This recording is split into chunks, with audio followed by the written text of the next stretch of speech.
Governor Greg Abbott here in the state of Texas has just signed a bill into law that will literally eliminate mandatory water breaks for construction workers, among others, here in the state of Texas, where currently the weather forecast looks something like this. Yes, this is the actual weather forecast for the next 7 days here in Austin, where I live, and I can assure you that it is very hot. Not fun to be outside, and something as basic as a 10-minute water break every 4 hours, which is just one example of the local laws that this bill will eliminate, are just some of the minor things that, you'd think would be basic human decency. But let's get into the details here with this article from the Texas Tribune. As Texas swelters, local rules requiring water breaks for construction workers will soon be nullified. Governor Greg Abbott approved this week a law that will eliminate city and county ordinances like Austin and Dallas's mandated water breaks. In a week where parts of the state are getting triple-digit temperatures and weather officials urge Texans to stay cool and hydrated, Governor Greg Abbott gave final approval to a law that will eliminate local rules mandating water breaks for construction workers. House Bill 2127 was passed by the Texas legislature during this year's regular legislative session. Abbott signed it Tuesday. It will go into effect on September 1st. Supporters of the law have said it will eliminate a patchwork of local ordinances across the state that bog down businesses. The law's scope is broad, but ordinances that establish minimum breaks in the workplace are one of the explicit targets. The law will nullify ordinances enacted by Austin in 2010 and Dallas in 2015 that establish 10-minute breaks every 4 hours so that construction workers can take a drink and protect themselves from the sun. It also prevents other cities from passing such rules in the future. San Antonio, for example, has been considering a similar ordinance.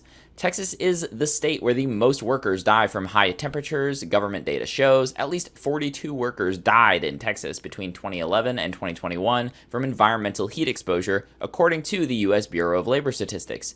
Workers' union claim this data doesn't fully represent the full magnitude of the problem because heat-related deaths are often recorded under a different primary cause of injury. This problem particularly affects Latinos because they represent 6 out of every 10 construction workers, according to the U.S. Census Bureau. Unions expect heat-related deaths to go up if mandated water breaks go away, of course.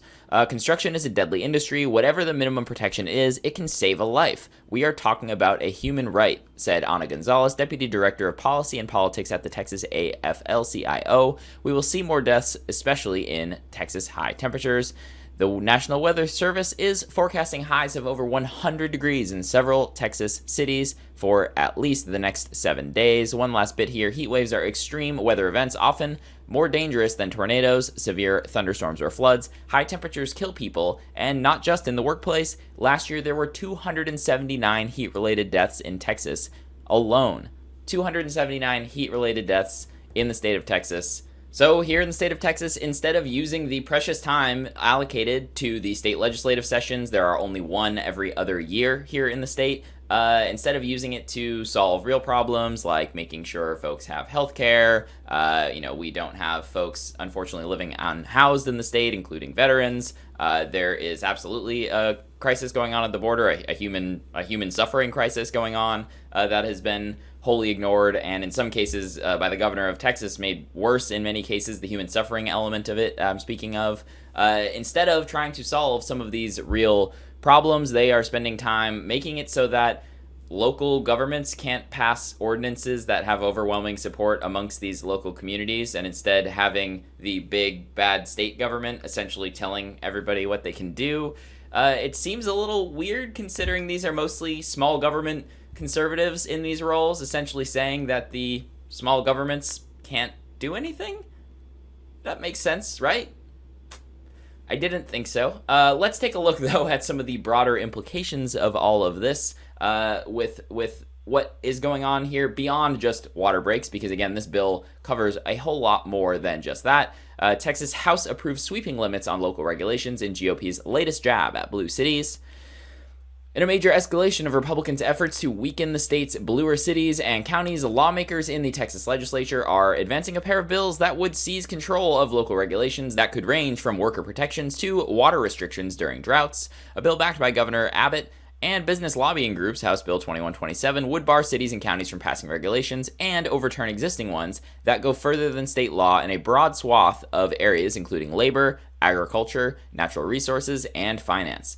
It passed the Texas House by a 92 to 56 vote Wednesday after clearing an initial vote the previous day. The bill's backers argue it's needed to combat what they call a growing patchwork of local regulations that make it difficult for business owners to operate and harm the state's economy.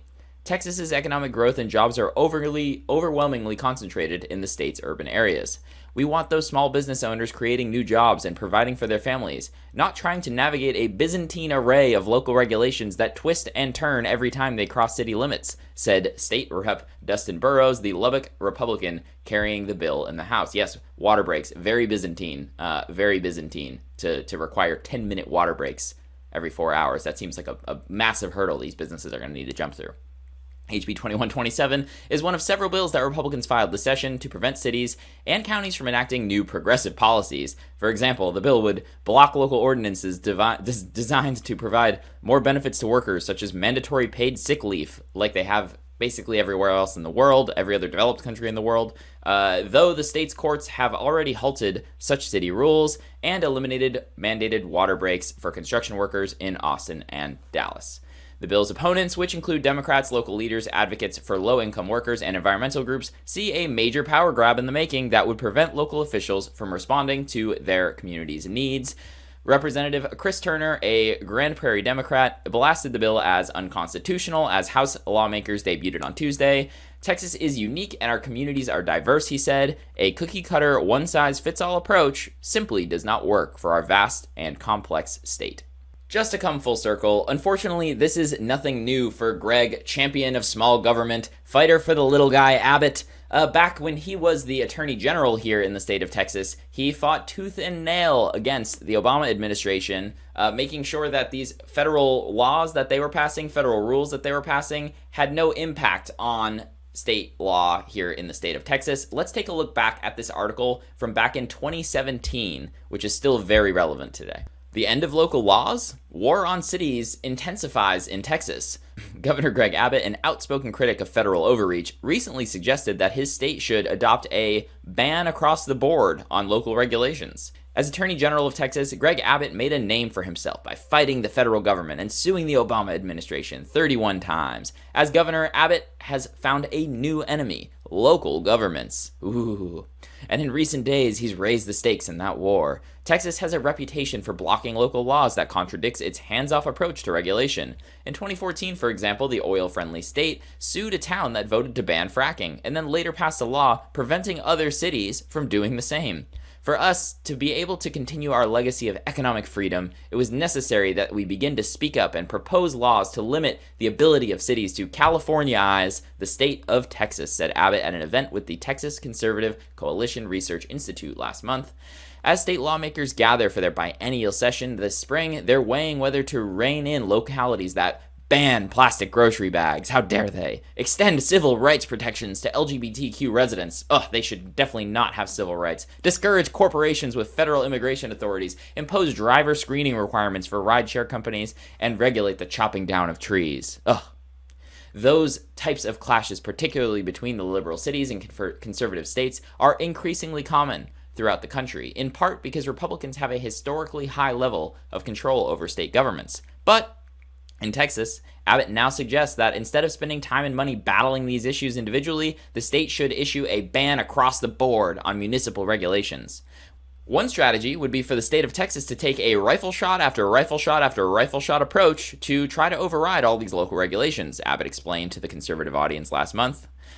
I think it would be far simpler and frankly easier for those of you who have to run your lives and your businesses on a daily basis if the state of Texas adopted an overriding policy to create certain standards that must be met.